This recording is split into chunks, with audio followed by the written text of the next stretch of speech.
Sir செய்வன தோஷம் சொல்கிறாங்களே, யாராவது எடுக்க போகிறோமா? இல்லையில்ல. செய்வன தோஷம் இருக்குது, என் வயிற்றுக்குள்ளே மருந்து இருக்குதுன்னு சொல்கிறாங்கல்ல, அந்த மருந்து இருக்குதோ இல்லையோ, ஆனால் அந்த மருந்து நிவர்த்தி ஆகிறதுக்காக ஒரு பரிகாரம் சொல்கிறேன். வெள்ளை பூசணிக்காயை பொரியல் பண்ணி 7 நாள் தொடர்ந்து சாப்பிடுங்க.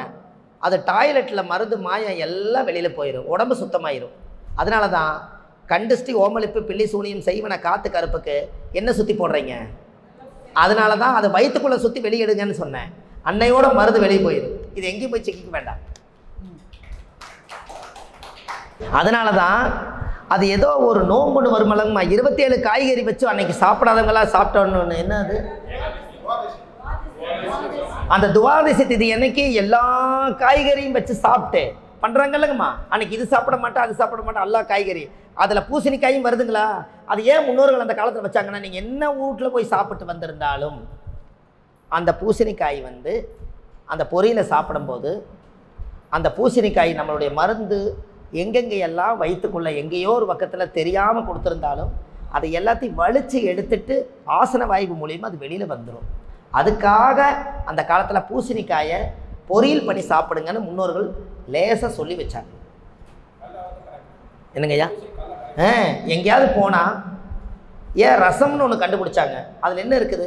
புளி இருக்குது. அந்த வீட்டில் செய்வன வீடாக இருந்தாலும் பில்லி சோனி பண்ணுற வீடாக இருந்தாலும் கூட அந்த ரசம் விஷத்தை முறிச்சிருமா. அதனால் ரசத்தை முடிச்சிடும். புளி போட்டு நீங்கள் ரசத்தில் சாப்பிட்டு வந்தீங்கனாலே அந்த வீட்டில் எந்த மருந்து வச்சுருந்தாலும் பரவாயில்ல, ரசத்தில் சாப்பிட்டு வந்தால் போதும். அந்த காலத்தில் ரசத்தை ஒரு டம்ளர் குடித்தாங்களா இல்லையா? அது எதுக்கு குடித்தாங்க? ருசியாக இருக்குன்னா குடித்தாங்க. இந்த வீட்டில் தெரிஞ்சோ தெரியாமையோ நான் சாப்பிட்றேன், இதில் மருந்து மாயங்கள் ஏதாவது இருந்தாலும் இந்த ரசம் என் விஷத்தை முறிக்கணுங்கிறதுக்காக ரசம்னு பேர் வந்தது. பார்த்துங்க, இப்போ நம்ம ரசத்தோடு போய் சாப்பிட்லாம்.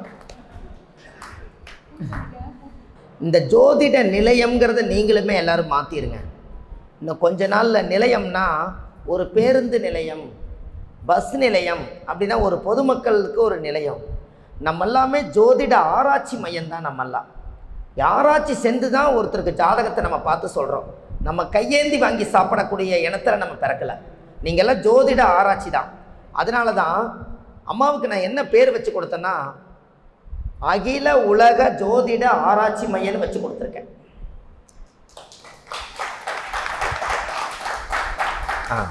அகில உலக ஜோதிட ஆராய்ச்சி மையம். இப்போ என்னோடய ஆஃபீஸ் நேம் பார்த்தீங்கன்னா விஞ்ஞான ஜோதிட ஆலோசனை மையம். ஏன் இவ்வளோ லென்த்தாக போகுது? விஞ்ஞானம், ஜோதிடம்ங்கிறது ஒரு விஞ்ஞானம், ஜோதிடம்ங்கிறது ஒரு பெரிய ஒரு பொருள். விஞ்ஞான ஜோதிட ஆலோசனை மையம், ஆலோசனைங்கிறது ஆழ்ந்து யோசனை பண்ணி ஒரு மையத்தில் உட்கார்ந்து நான் உங்களுக்கு சொல்கிறேன். அதனால் விஞ்ஞான ஜோதிட ஆலோசனை மையம். அவங்களுக்கு என்ன வச்சு கொடுத்துக்கிறேன்னா, அதே மாதிரி அகில உலக ஜோதிட ஆராய்ச்சி மையம். ஆராய்ச்சி நானே சொன்னேன், நீங்கள் ஒரு ஆராய்ச்சி மையமாட்ட இந்த மாதிரி ஒரு இடத்த பெருசாக பிடிச்சி ஒவ்வொரு ஜோதிடர்கள்கிட்டே ஒரு ஜோதிட புக்கு வாங்குங்க. 1000 ஜோதிடர் உங்களுக்கு தெரியும். 1000 புக்கு வாங்கி நீங்கள் நடத்துகிற இடத்துல ஒரு லைப்ரரி வைங்க. எல்லாத்துக்கும் இந்த ஜோதிடம் படித்து உலகத்தை கொண்டு போய் சேரட்டுன்னு அன்னைக்கே காசியில் சொல்லிட்டேன் அம்மாவுக்கு. ஒரு ஜோதிடர் ஒரு புக்கு கொடுத்தீங்கன்னா போதுமல்ல, 1000 புக்கு சேர்ந்துடும், என்றைக்கும் அழியாது. அது ஒரு லைப்ரரியாக இருக்குமா இருக்காதுங்களா? இங்கே இத்தனை பேர் உட்கார்ந்ததில் நீங்களாம் உட்காந்து கருத்தாக ஒருவருக்கொருவர் அந்த பரிமாற்றம் பண்ணி இந்த உலகத்துக்கு இந்த பரிகாரங்களெல்லாம் நம்ம ஒரு சமர்ப்பிக்கிறோம். பிற்காலங்களில் யூடியூப்பில் நீங்கள் ஒன்று எழுதிட்டீங்க ஒன்று விட்டுட்டீங்கன்னு கவலைப்பட வேண்டாம். வள்ளுவர் வாக்குன்னு சொல்லி ஒரு சேனல் வச்சுருக்கேன், எழுதிக்குவேங்கண்ணா. அது வேணாம், வள்ளுவர் வாக்கு ஏன் வச்சுருக்கிறேன்னா அதில் 1000 பரிகாரங்கள் கொடுத்துருக்கேன். அந்த பரிகாரத்தில் இந்த வீடியோவெல்லாம் உங்களுக்கு நான் அதில் அப்லோடு பண்ணுறேன். அந்த வீடியோவை போய் இப்போ நீங்கள் நடந்த கிளாஸ் எல்லாமே நீங்கள் நேருக்கு நேர் உட்காந்து பார்த்தவங்க ஒன்று விட்டு போயிருந்தாலும் அதில் போய் நீங்கள் பார்த்துருங்க. எல்லாத்தையும் கட் பண்ணி ஒன்றுடாமல் நம்ம அந்த வீடியோவில் அப்லோடு பண்ணிடுறோம். யாருக்கு கேட்டாலும் நாங்கள் வீடியோவை லிங்க் கொடுத்துட்றோம். வள்ளுவர் வாக்குன்னு யூடியூப் சேனலில் போங்க. இன்றைக்கி ஒரு நாள் நடத்தின வகுப்பை விட எல்லா நாளும் நடத்தின ஜோதிட பயிற்சி, ஜோதிடங்கள், எளிய பரிகாரங்கள் 1000 வீடியோ அதில் போட்டிருக்கேன். அதையும் நீங்கள் போய் உங்களுக்கு யூஸ்ஃபுல்லாக பார்த்துக்கலாம். அதுக்கு வள்ளுவர் வாக்கு அது என்னுடைய இனம். அதனால் நான் என்னுடைய தாய் என் திருவள்ளுவராக இருக்கிறனால நான் அந்த பேர்லேயே வச்சுருக்கேன். அந்த காலத்தில் சொல்லுவாங்க, கல்லிலே கல் மாணிக்கக்கல், சொல்லிலே சொல் வள்ளுவர் சொல், வள்ளுவர் சொல்லுக்கு மீறி வையகத்தில் இடமில்லை அப்படிம்பாங்க. அதனால் அந்த வையகம் பூரா அந்த சொல்லு போயிருக்கிறதுனால அந்த வார்த்தை பிறந்திருக்கு. அதனால் நீங்கள் அந்த சேனலை சப்ஸ்கிரைப் பண்ணிக்கங்க. அம்மா, அந்த குழந்தைக்கு சோறு ஊட்டுறதுக்கு குருவாயூரப்பன் கோயிலுக்கு போய் ஊட்டிட்டு வாங்கன்னு சொல்கிறாங்க இல்லையா? அது என்ன காரணங்க ஐயா?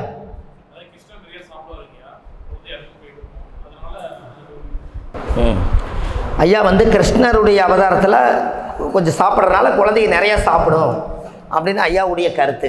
எந்த குழந்தையை கொண்டு போய் குருவாயூரப்பன் கோயில் போய் சோறு ஊட்டுறீங்களோ அந்த குழந்தைக்கு ஜீரண கோளாறு வராது. அதுக்காக சோறு ஊட்டினீங்க. ஏன் அப்படி? அந்த புல்லாங்குழல் எப்படி வந்து அடப்பில்லாமல் குழல் வழியாக எப்படி நாதம் போய் வெளியில் உலகத்துக்கு சேருதோ அதுபோல் குழந்தையுடைய குடலுக்குள்ளே இறங்கி ஆசன வாயுக்குள்ளே தடையில்லாமல் போகிறதுக்காக குழந்தைக்கு சோறு ஊட்டுறாங்க. அப்போ முன்னோர்கள் வந்து அப்போ நம்ம ஜீரண கோளாறு இருக்கிறவங்க எல்லாரும் நாமளுமே போகலாம். என்ன காரணம் கேளுங்க. ஒருத்தருக்கு இப்போ 50 வயசில் ஜீரண கோளாறுன்னா அவர் பின்னோக்கி ஒரு 45 வருஷத்துக்கு முன்னாடி அவரும் குழந்தை தானே, அதனால் அவரும் போயிட்டு வரலாம். ஏன்னா ஒரு 5 வயசில் ஒரு கிளியை கொண்டு போய் ஆட்டினீங்கன்னா குழந்தை சிரிக்கும். இப்போ 50 வயசில் இருக்கிறவர்கிட்ட ஆட்டினீங்கன்னா கோபம் வருது. காரணம் என்ன? அவ்வளோ காலம் கடந்து வந்துட்டார். ஆனால் அவரும் குழந்தையத்தானே இருந்தார். என்னங்கம்மா? அதனால் ஜீரண கோளாறை சரி பண்ணக்கூடிய இடம் அந்த குருவாயூரப்பனுடைய சன்னதி. அதனால தான் புல்லாங்குழல் கொடுத்த மூங்கில்களே உங்கள் புருஷோத்த மண் புகழ் பாடுங்களே. அந்த புல்லாங்குழல் வந்து எப்படி நாதம் வந்து அடப்பில்லாமல் அந்த புல்லாங்குழலை எப்பவுமே கையில் வச்சுருக்காரோ அதுதான். இதே நீங்கள் பொண்ணு பார்க்க போகும்போது மயிலரகும் புல்லாங்குழலையும் கையில் எடுத்துகிட்டு போனீங்கன்னா அந்த பொண்ணு உங்களுக்கு சம்மதமாயிருவாங்க. மயிலரகும் புல்லாங்குழலை எடுத்துகிட்டு போனால் ஒரு பொண்ணுக்கு ஏன் பிடிக்குன்னு கொஞ்சம் சொல்லுங்களேன். கிருஷ்ணருடைய தலையில் என்ன இருக்குதுங்க? மயிலரகு. கையில் என்ன இருக்குது? அப்போ பாம்பு வந்து மயங்கிறதே மகிடிக்குத்தானே. அப்போ இதை கையில் வச்சிருந்தா மயிலரகு மயில் கையில் கொண்டு வந்துடலாம்ல, மயிலை பிடிச்சிட்டு வந்துடலாமல்லங்கண்ணே. ஒரு பொண்ணு மாப்பிள்ளையும் பிடிச்சிக்கவே மாட்டேங்குது, போனால் வேண்டாங்கிறாங்க. நான் மாப்பிள்ளை கருப்பு சிவப்பாக இருக்குது, இந்த பிரச்சனை. 2 பேருமே சேர்ந்து கல்யாணம் மூக்கிற அளவுக்கு ஒருத்தருக்கு ஒருத்தர் மனசுக்கு பிடிக்கணுன்னா பொண்ணு பார்க்குறக்கு காலையில் எத்தனை மணிக்கு போகணுங்கம்மா? காலையில் ஒரு 6லேருந்து ஒரு 7-8க்குள்ளே சூரியன் வந்து வேகமாக அடிக்கிறதுக்கு முன்னாடி போய் பொண்ணு மாப்பிள்ளை பார்த்துறணும். ஒன்று அது எங்கே பார்க்கணுன்னு ஒரு கணக்கு இருக்கு இல்லையா? நம்ம சர்வண்டிங்கன்னு ஒன்று சொல்கிறேன். நம்ம கூடுதுறை பவானியில் ஆதிகேசவன் சங்கமேஸ்வரர் கோயிலில் போய் பொண்ணு மாப்பிள்ளையும் பார்த்தீங்கன்னா கூடாத காரியம் கூடும். அதுக்கு பேரே சங்கமேஸ்வரர். எப்படி?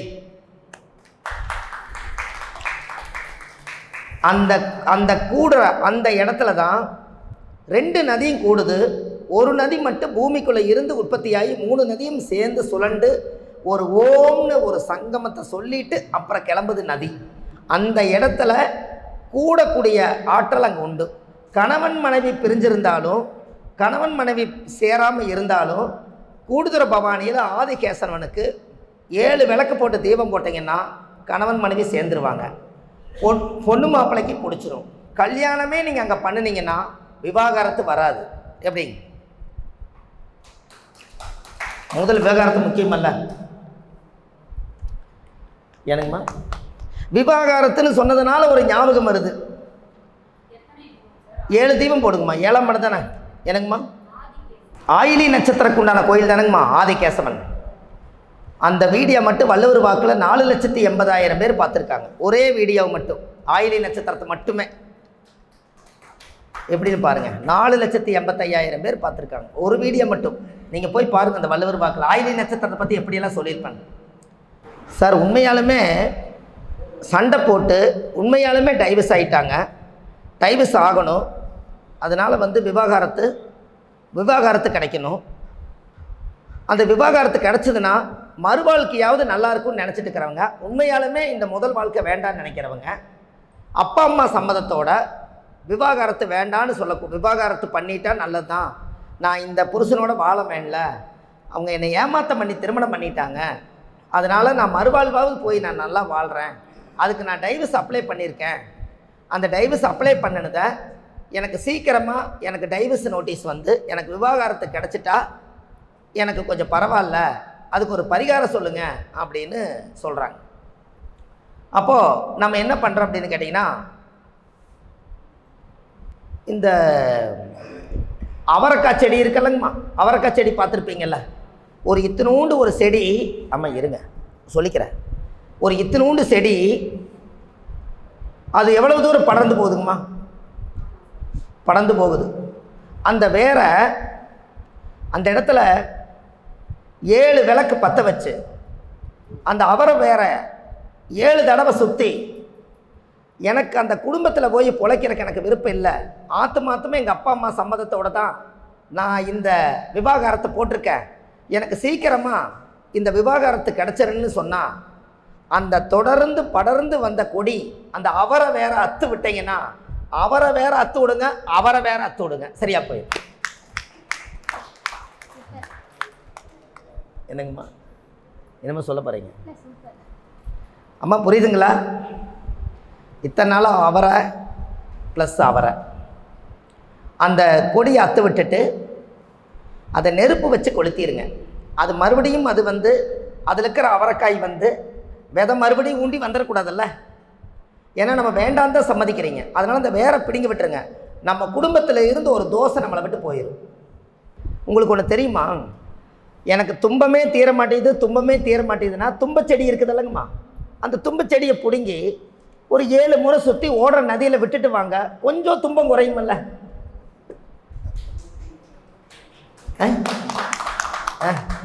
கொஞ்சம் குறைச்சிக்கலாம் இல்லைங்க.